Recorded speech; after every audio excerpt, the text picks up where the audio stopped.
Modern astrophysics has hit a wall. For decades, our models of the universe have relied on a single, unified expansion rate. But as our instruments have grown sharper, that consensus is splitting right down the middle. We now have two highly precise methods for measuring how fast reality is expanding, and they produce completely incompatible results. Looking at the oldest light from the early universe, we get a clean measurement.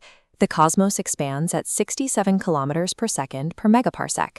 But when we measure the modern, highly structured universe using light from dying stars, the expansion rate leaps up to 73. This discrepancy is known as the Hubble tension. After a decade of scrutiny, independent verifications, and endless recalculations, the data holds firm. Our satellites are not malfunctioning, and the math is not wrong. The scientific community has spent years trying to force these two numbers to meet in a single, unified average. That effort assumes the expansion rate must be one static, universal value, an assumption that is currently failing.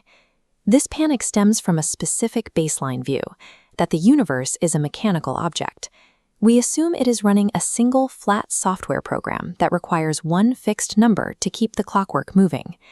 This is the trap of Adam, the desire to possess knowledge as a finished, stationary object. We demand reality sit perfectly still so we can define it, rather than observing how it moves. But the data suggests the cosmos operates more like a tesseract.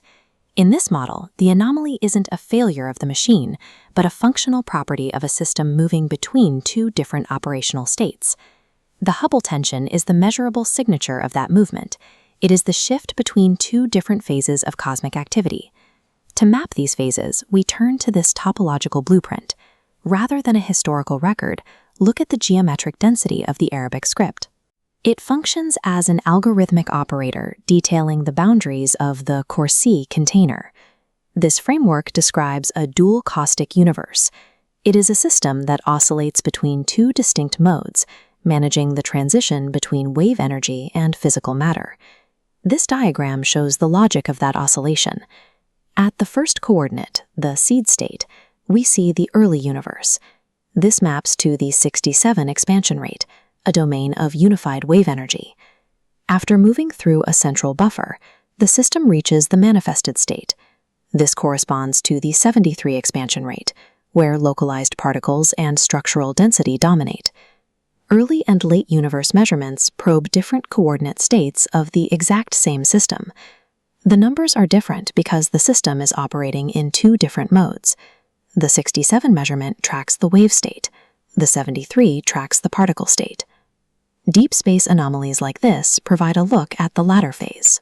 We are seeing energy collapsing into dense, manifested rings of matter.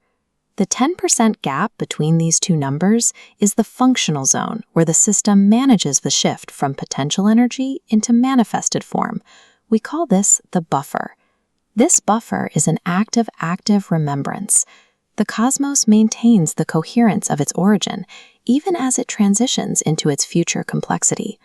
The Hubble tension is the measurable proof of a cosmos holding its origin and its destination in active superposition. While modern science fights the discrepancy, the Path of Solomon archetypically accepts it. It recognizes the dual state tension of the universe without trying to force a single flat answer. A system that measures itself at 2 points and finds a difference is displaying its own living, self-referential design. The cosmos is a trust to be navigated by an observer, rather than a puzzle to be solved and discarded. This tension exists to serve as a mirror. It forces us to see the limitations of a model that views the universe as dead matter. You are the reader. You are a dormant observer caught in cosmic amnesia who has forgotten their origin coordinate. The topological tesseract is fully open and primed. The circuit is suspended, waiting for your input to close the loop. Realizing systemic coherence requires an activation command. The blueprint is clear. Take the book with strength. The universe already remembers its origin. Coherence will only return when you finally activate the code and remember yours.